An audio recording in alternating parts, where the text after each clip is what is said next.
Hello everyone and welcome to Geopolitical Trends. My name is Oualaalou. So good to be with you as always.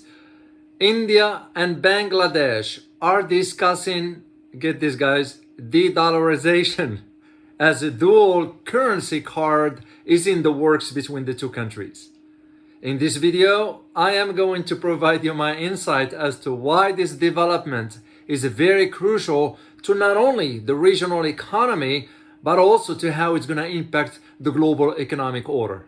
But before I do all this, of course, I'd like to thank the channel's members and for you subscribers. And if this is your first time landing on this channel, please subscribe and smash that notification button so you will be notified every time I upload a new video. Speaking of channel's members, I will be doing a live stream for members only. I will do a Q&A session and there will be a time to just answer some of your questions and interact with you on a personal level. So I look forward to that and I will announce it for you guys. For the members, I will announce it very soon. Let's dive into this because it's very, very important.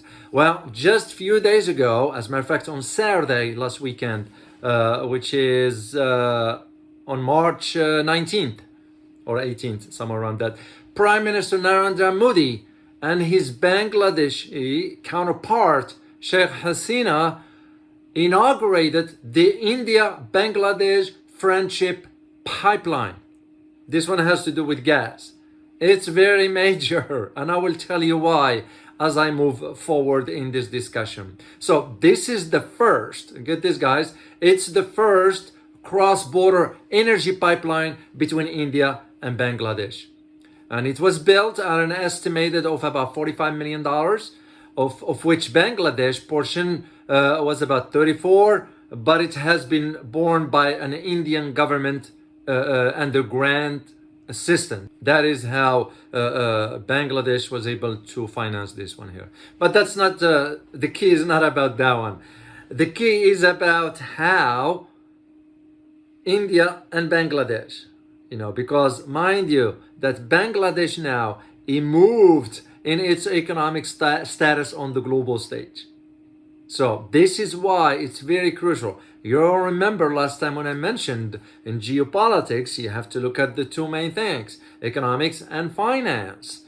Here is your sign and indication, write it on the wall, and how this will impact the region and the world at large. So Bangladesh and India were in talks, are in talks rather, about doing away with the US dollar as the official currency for payments between the two countries.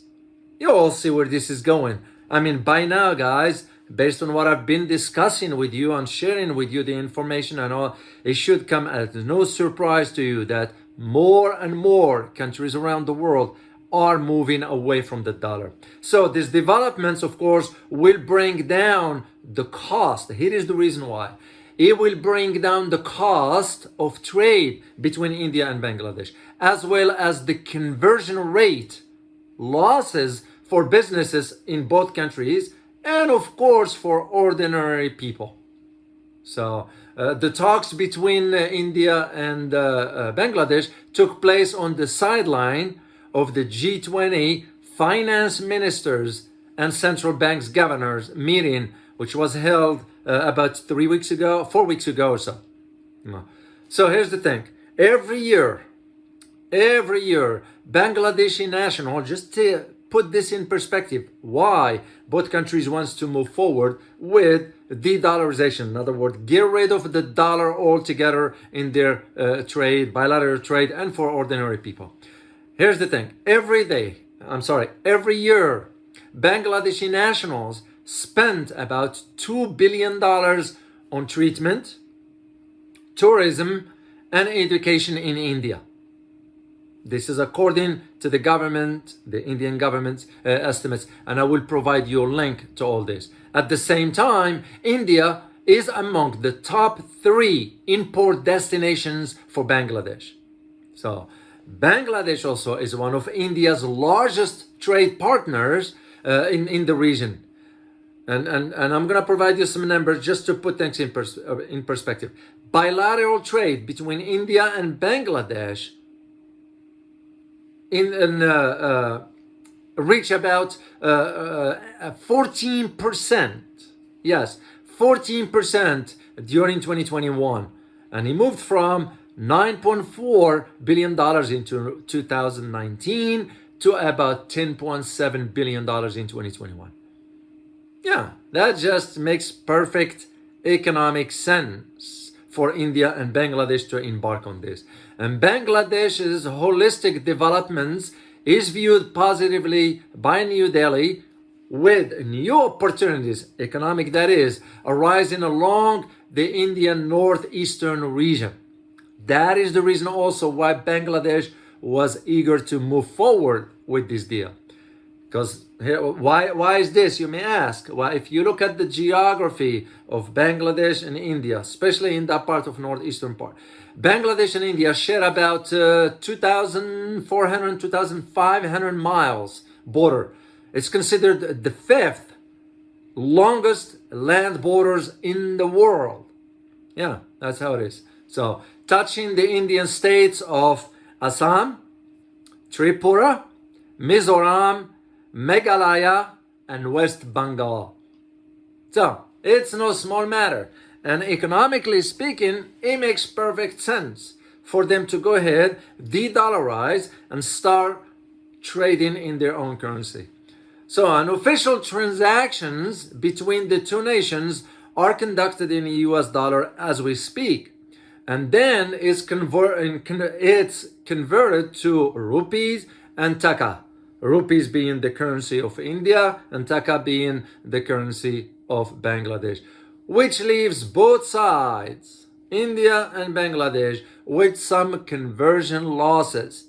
And I'm gonna give you just a quick example to put things in perspective for you. So, by the way, if you like this video so far, please hit the like button. That helps me with the algorithm, as far as you know how it works with the YouTube algorithm. And also subscribe if you have not done so. And I really thank you for your support. So as I said, let me give you the example. Let's hypothetically, you are a Bangladeshi credit card holder. Okay, you make a purchase in India. The rupee amount that you used for your credit card, whatever that amount is converted to the dollar. Okay, and from the dollar is converted to taka, because you are a Bangladeshi purchasing something in India. So the card holder, you in this case, end up paying more than the actual rupee taka exchange rate because of the 2-time dollar conversion for just one transaction. Because the conversion has to go to India's currency, and it has to go to the taka currency. And this is usually where you start to see countries now saying enough with this dollar thing, because it's a loss for most countries, and that's why they are moving into this direction. In the same case, for businesses, when they import, let's say you are a business owner in India or in Bangladesh. Let's say you are a business owner in India and you import goods and services from Bangladesh, or vice versa. Okay?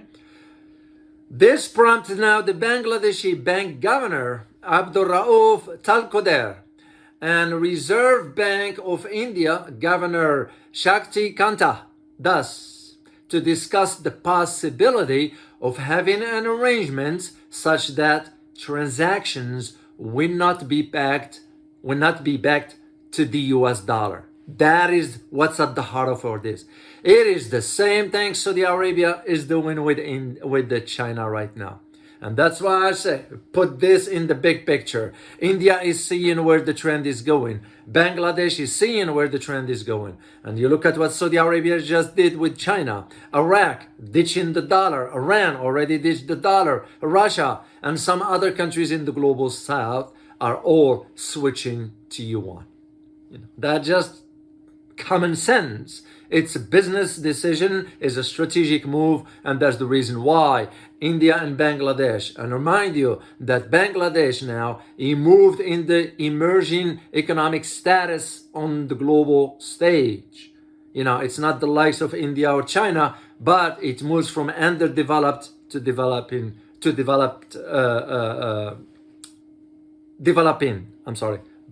emerging economy or emerging economy. So here's my conclusion for you, because I always like to keep this brief and short, to the point.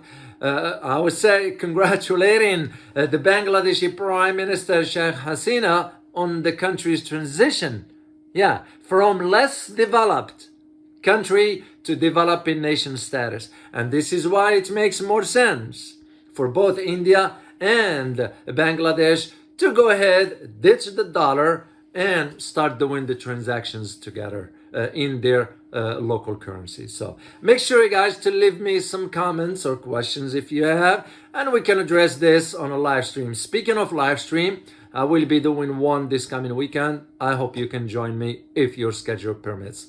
And just a reminder for the channel's members, I will be doing live stream just for the members, a Q&A session for me to answer any questions you may have, or you can ask me anything basically. So, well, I look forward to seeing you next time. As always, guys, remember, geopolitics impact your daily life in more ways than one. Till next time, guys. Bye-bye.